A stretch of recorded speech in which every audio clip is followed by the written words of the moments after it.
Assalomu alaykum. Bugun bizda juda ham qiziqarli hikoya, lekin birinchi bo'lib yangi so'zlarimizga e'tibor bersak. Information bu ma'lumot degani. Drink so'zini ikkita ma'nosi bor, demak fe'lida bu ichmoq, yana ichimlik degan ma'noni ham bugun ko'rib chiqamiz. Keyin bizda pain so'zi uchraydi. Pain bu og'riq degani. Keyin spaceship degani koinot raketasi. Space koinot, ship bu o'zi kema, demak koinotga uchadigan kema. Claim esa ta'kidlamoq. Bir narsaga amin bo'lsangiz, siz ta'kidlaysiz. Mana shu claim so'zidir. Keyin bizga alien kerak bo'ladi. Alien degani o'zga sayyoralik. Va mana bizda hikoya. Not many people can claim that they saw aliens. Ya'ni o'zga sayyoraliklarni ko'pgina odam ko'rganman deb ta'kidlay olmaydi. But some people claim that they saw aliens. Lekin bir xilga odamlar o'zga sayyoraliklarni ko'rganmiz deb ta'kidlashadi.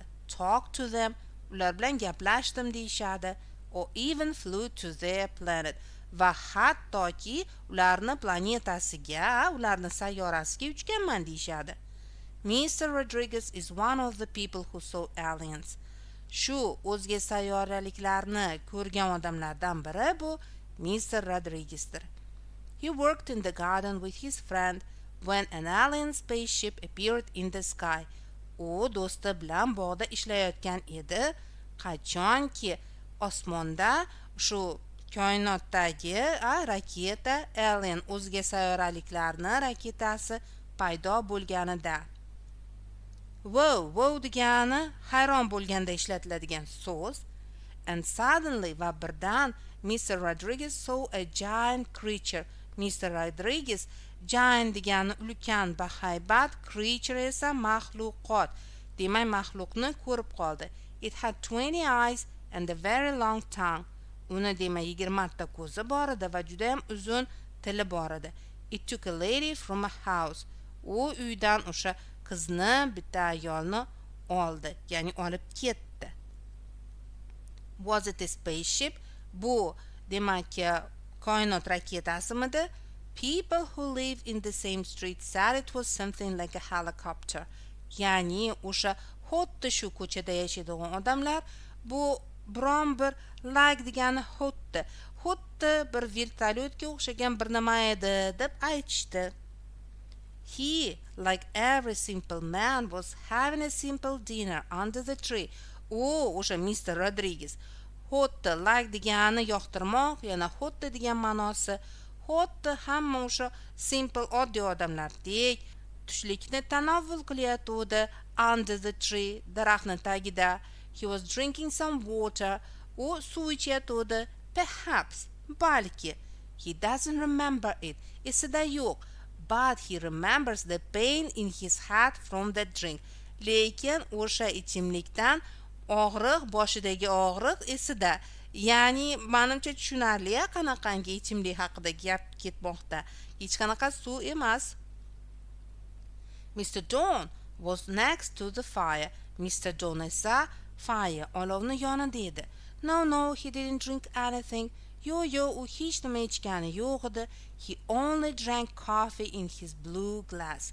U faqatgina o'zini ko'k glass, ya'ni stakanida nima ichayotdi? Drank coffee, ya'ni kofe ichayotdi. He liked to sit and think about the world, the life.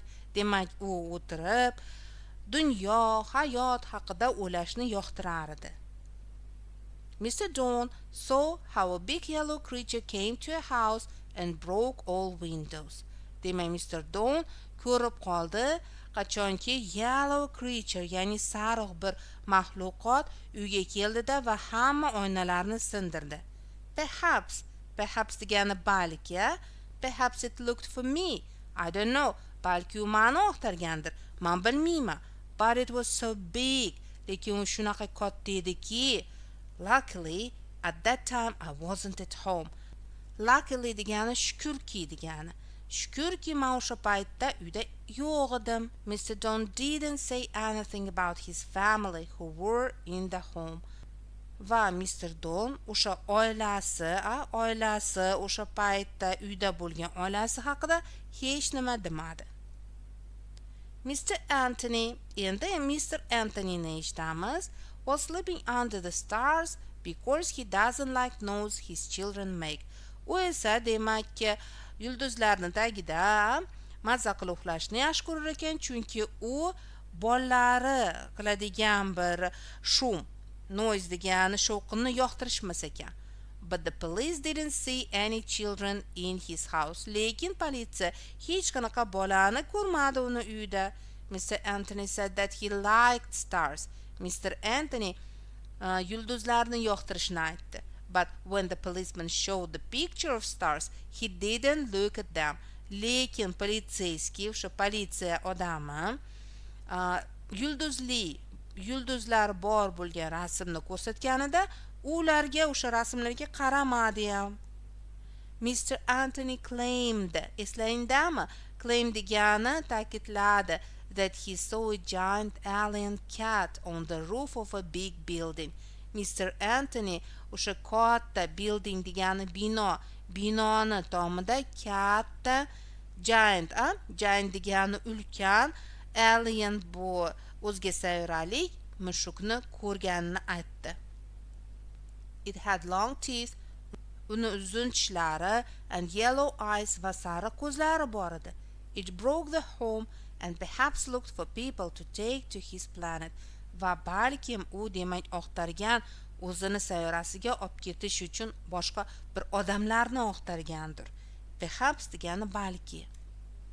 They said that something like an alien hand was breaking the homes. Ya'ni ular mana shu uchala odamlar aytishdiki, shu qanaqadir bir o'zga sayyoraliklarni qo'lidagiday narsa, like degani dek, qo'lidek narsa nima qilyotdi? Uylarni buzyotdi. There was fire around the homes. Va u yerda shu uylarning atrofida nima bor edi? Olov bor edi.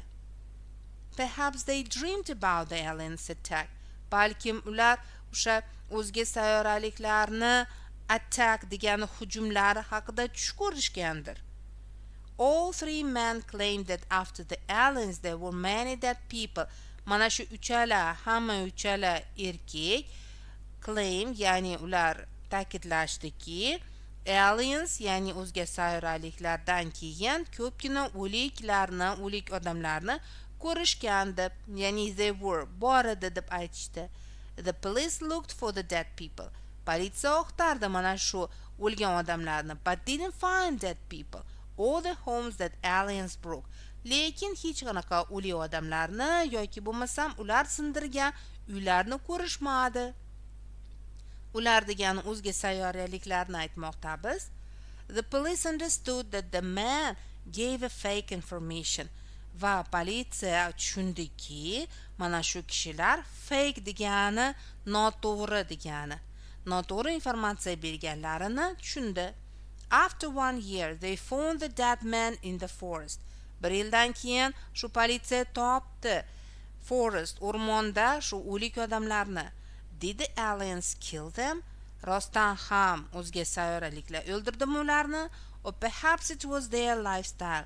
Yoki bo'lmasam shu uchala kishini ularni hayot tarzi o'ldirdimi? Chunki eslangdami, ular hammasi ko'chada yashashdi, har xil narsalar ichishdi, shuning uchun shunaqangi narsaga shama bo'lyapti bu yerda. What do you think the men see? Demakki, nima deb o'ylaysiz? Mana shu kishilar nimani ko'rishadi? What do you think the men see? Ya'ni bu yerda nimani ular ko'rishgan? Do you believe in aliens? Va siz o'zingiz o'zga sayyoraliklarga ishonasizmi? Bu yerda endi do emas, did bo'lsa yaxshi bo'lardi, chunki o'tgan zamon. Mana shunaqa.